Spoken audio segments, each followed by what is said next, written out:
For decades, baseball was a game of bunts and speed, until one player smashed it wide open, rewriting the sport with every swing. Babe Ruth, the troubled kid from Baltimore, became the only man to dominate as both an ace pitcher and a home run destroyer, posting numbers that defy belief: 714 career home runs, a .690 slugging average, and an OPS plus higher than any hitter ever. The story of Babe Ruth isn't just a tale of greatness, but of a man who forced the world to ask, what if baseball could be pure theater? But what did it take, and what did it cost, to turn a disciplined routine in a reform school into the most electrifying show the game had ever known? The answer starts with a boy who was never supposed to be a legend. George Herman Ruth Jr. entered the world in Baltimore, 1895, a restless force in a city that offered few boundaries and even fewer second chances. By age 7, his parents had surrendered him to St. Mary's Industrial School, a sprawling stone-walled institution run by the Xaverian brothers, equal parts orphanage and reformatory. Days at St. Mary's began before dawn and ended only after the last chores were finished. For Ruth, the yard became a sanctuary. Here, Brother Matthias Boutelier, a giant of a man with a gentle voice, took notice.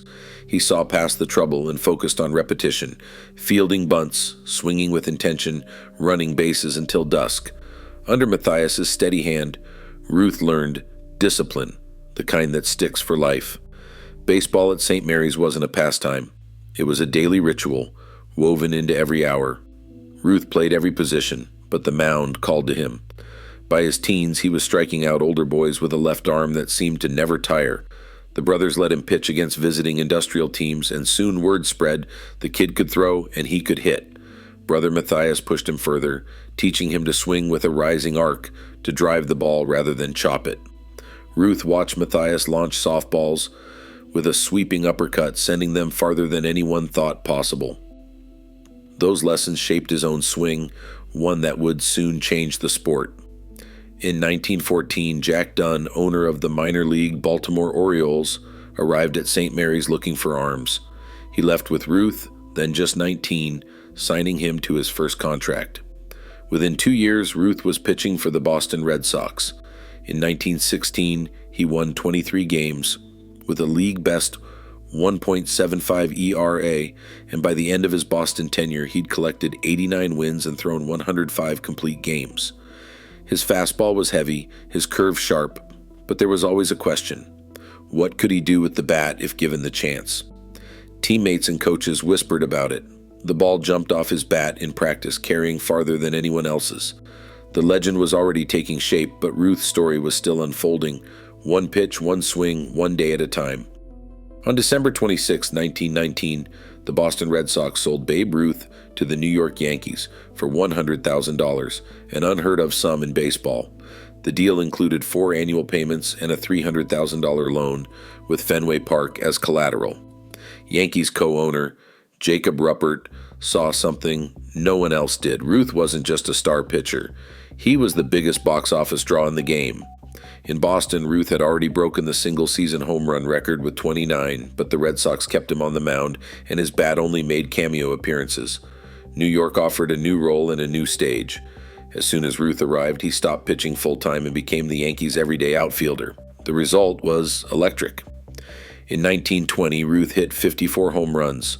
No one in baseball history had ever come close. The next best total in the majors that year was 19.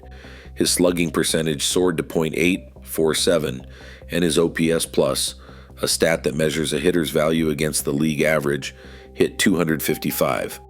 Crowds surged through the turnstiles. Yankee attendance more than doubled, from 619,000 to nearly 1.3 million.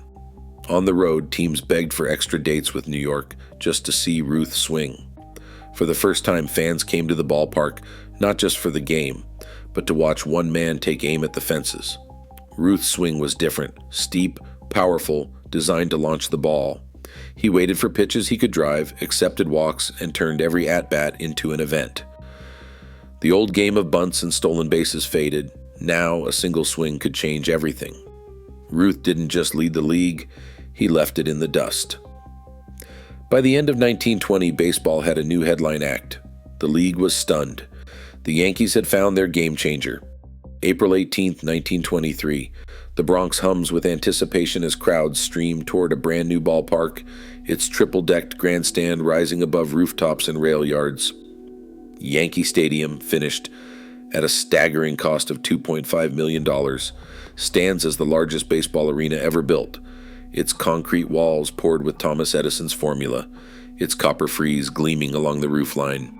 The gamble is immense. Owners Jacob Ruppert and Tillinghast Houston have wagered not just on the city's appetite for baseball, but on one man's power to fill every seat. More than 62,000 fans squeeze inside, with thousands more locked out at the gates. The air is thick with the scent of fresh lumber and cigar smoke. Governor Al Smith throws out the first pitch. Ruth steps to the plate in the third inning, facing his old team. On the second pitch, he uncoils and sends the ball soaring over the right field fence. A 3-run shot, the first home run ever hit in Yankee Stadium. The crowd surges. Reporters scramble for superlatives. Fred Lieb coins the phrase that will outlive them all. This is the house that Ruth built. The stadium dwarfs every other in baseball, not just in size, but in spectacle. Its arched facade, its echoing corridors, the endless sweep of seats, all designed for the kind of drama Ruth delivers. By the end of the day, the Yankees have their victory, and Ruth has christened his new stage. The ballpark won't just host games, it will become a monument to a new era, with Ruth at its center, a cathedral for the crowds he draws, and the dynasty that's about to begin. October 1st, 1932. Wrigley Field is a cauldron, packed with nearly 50,000 fans, the noise rising with every pitch. The Yankees and Cubs trade barbs from their dugouts, but all eyes lock on Babe Ruth as he steps to the plate in the fifth inning. The crowd pelts him with jeers and even lemons. Cubs players shout from the bench, daring him, mocking him. Ruth takes a strike, then another. He holds up 2 fingers. Some say he's counting strikes. Others swear he's pointing to center field. He grins, jawing back at the Cubs. Charlie Root winds up. Ruth swings, the ball rockets toward the flagpole in deep center, clearing the bleachers by a wide margin. The stadium falls silent for a split second, then erupts. Lou Gehrig, on deck, later tells a radio reporter, "He told the world right where he was going to sock it, and then he did." Cubs pitcher Charlie Root insists Ruth was just pointing at the dugout. The newsreels show Ruth gesturing, but the grainy film leaves the truth just out of reach. By the next morning, newspapers across the country run wild with the story. Some call it bravado, others call it prophecy. Either way, the called shot becomes instant legend. Ruth isn't just a ball player anymore. He's a folk hero, a headline, a walking myth. Candy bars bear his name, cartoons mimic his swing, and children everywhere try to copy that famous pointing gesture. Even those who doubt the story can't escape it. In one swing, Ruth turns a baseball game into American folklore, and his shadow stretches far beyond the diamond. Ruth's dominance wasn't just about home runs. It was about the way he changed what it meant to be a hitter. His swing was a study in leverage, starting with a high, coiled stance and uncoiling in one smooth, violent arc. He didn't chop at the ball. He lifted it, sending it on a rising line few had seen before. Pitchers tried to work around him, but Ruth simply waited. He drew 2,062 walks in his career, more than anyone before him. His on-base percentage, .474, towers over most Hall of Famers. Ruth didn't chase pitches outside the zone. He forced pitchers to come to him, then punished their mistakes. Compared to Ty Cobb, who built his legend on batting average and speed, Ruth traded singles for power and patience.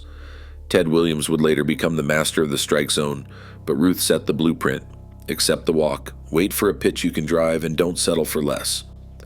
Willie Mays and Hank Aaron brought all-around brilliance and longevity, but Ruth's peak was unmatched. His 206 OPS plus, a measure of offensive production against the league average, still stands as the best in history. No one before or since has so thoroughly outpaced his peers. Ruth didn't just lead the league. He left it behind, and in doing so, he rewrote what greatness looked like at the plate. In May 1922, Ruth found himself watching from the sidelines, suspended for leading a post-World Series barnstorming tour against league orders. Commissioner Landis made an example of him, barring Ruth and 2 teammates for 6 weeks and fining them their full World Series shares. The penalty stung, but Ruth didn't change. He argued with umpires, drew more suspensions, and sometimes clashed with Yankees management. Yet, off the field, his generosity never faded. Ruth visited children's hospitals in every city, slipping nurses' bills for ice cream and promising home runs to kids who wrote him letters from their beds. He gave away cash, bought winter coats for clubhouse attendants, and never turned down a request for an autograph. The toll of his fame showed in other ways. The endless travel, late nights, and heavy eating wore on his body. His weight climbed, his speed slowed, but he kept swinging, finishing his career with a .690 slugging percentage and 7 World Series rings. For fans, Ruth was always larger than life. For those who met him, the bravado masked a man who remembered what it felt like to be forgotten. His numbers broke the game, but his kindness left a mark that couldn't be measured in box scores. Long after his last home run, stories of Ruth's heart traveled as far as his longest blasts, ensuring that the legend stayed alive long after the cheers faded. Babe Ruth hit 714 home runs and won 89 games as a pitcher, achievements documented in official MLB records and box scores.